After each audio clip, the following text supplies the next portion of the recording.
Hello YouTube, welcome to sunny southeast Queensland and welcome to my ride home. I call this the fun part of my ride home. So basically there's three sections to my ride home. So if I go from work to home, there's three sections. First part is what I call the traffic section, which is where I'm basically leaving Arundel and going out along Brisbane Road and across Pacific Highway, and then it gets to here. So that's the traffic bit. This is what I call the fun bit. So this is a nice little 100km/h section. Depending on traffic, can be lots and lots of fun. Today I've got someone from New South Wales in front of me, so who knows how it's going to be. Yeah, so I'm going to... oh shit, he's turning.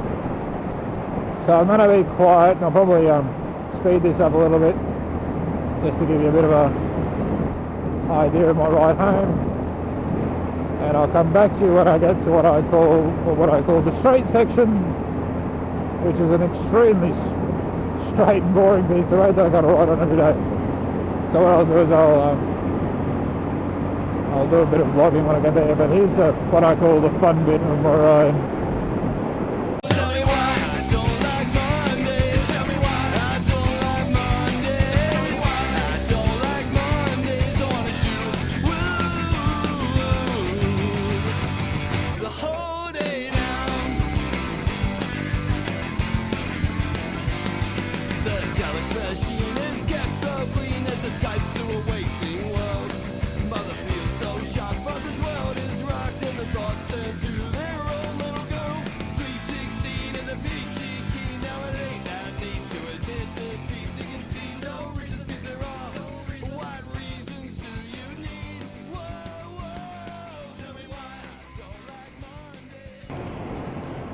So that's the fun bit over. Like I said, it's not, no, it's the best bit of road in the world, but it's got to be better than sitting in traffic for, you know, however long on your ride home. And it's not traffic lights and crap and shit and fucking stopping, and it's actually quite an enjoyable bit of road. Depending on, it can be really fun, and depending on who's on the road. I mean, today was a pretty busy day. There were a couple of dodgy little overtakes there, but you know, so be it. That's how it is, I guess, sometimes. So this is going up on what I call the boring straight section. You basically come over this mountain here, or this little rise here, up into Canungra, and then we hit the straight roads. And for people that live out this way, they'll know exactly which straight roads I'm talking about. So what I'm going to do in the second part of this video is I'm going to talk about the fact that I've got 13 days before I do my second Q-Ride course to get my open bike license. And I, after 12 months of thinking about it and researching it and trying to work it out, still have no idea what motorbike I want to buy.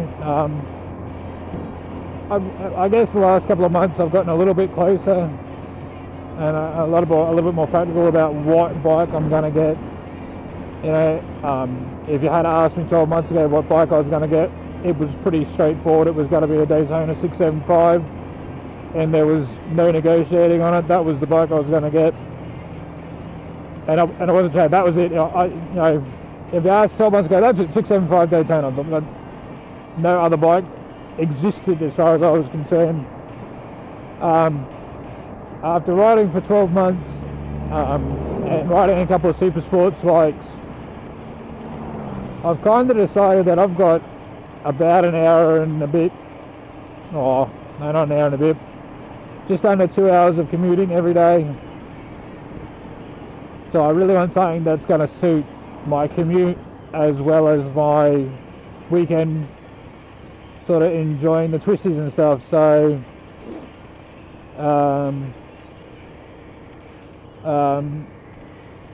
so I'm heading towards either getting something like a naked bike, but obviously naked bikes are great for lots of fun, but they're not so good because, you know, they haven't got, obviously they're naked, they haven't got any fairings, they haven't got any wind protection, so they can be annoying in that, you know, in that sense. I've actually started looking at sports touring bikes as well. So as much as it won't be a VFR 800, that's just on principle, and they're way too expensive anyway.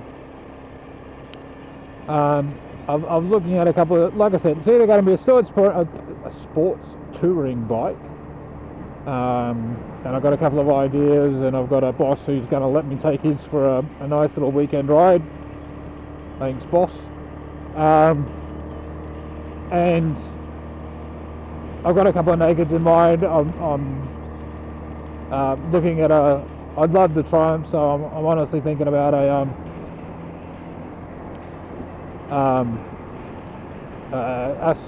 street triple is high up on my list. Street triple R is also high up on my list, obviously, and a speed triple is on my list. The speed triple's a bit out of my budget. I'd have to go to a slightly older speed triple to fit within my budget, but that's there on my budget as well, so on my list. There's a couple of other nakeds that I'd probably look at, and then, like I said, there's a couple of sports tourers that I'll look at as well, and I'll probably have a look at a couple of standard bikes as well. I really don't know. I don't think I'm going to get a super sports, simply because of the fact that I don't want a bike that I'm going to be crouched over uncomfortable on for 2 hours every day. So 10 hours a week crouched over for 3 hours on a weekend. It's just not worth it. So, or 3 hours every other weekend even, potentially. So I am, that's what I'm looking at. It'll either be, it won't be a super, I don't think, unless I get on a Gixxer or something like that, and go, oh my god, this is amazing, which I don't think is going to happen. I think I'm going to go either a sports touring bike or a naked.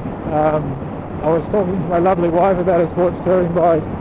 I said, hey, we can get panniers for it, we can get it, we can take a little bit of luggage or a little bit of stuff, and we can go away for weekends away. And for my wife to say, that actually sounds like a good idea, helps again to push towards the let's get a sports touring bike. So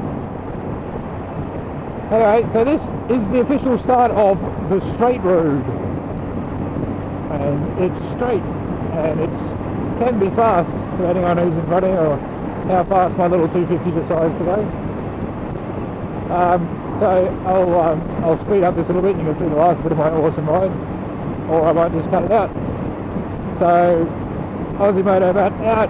Hey, and if you've got any ideas on, if you've got anything that you think I should work on what you've just said, like I said, lots of commuting, not so much around the twisties, but saying that we'll still be fun in the twisties, let me know. Thanks guys.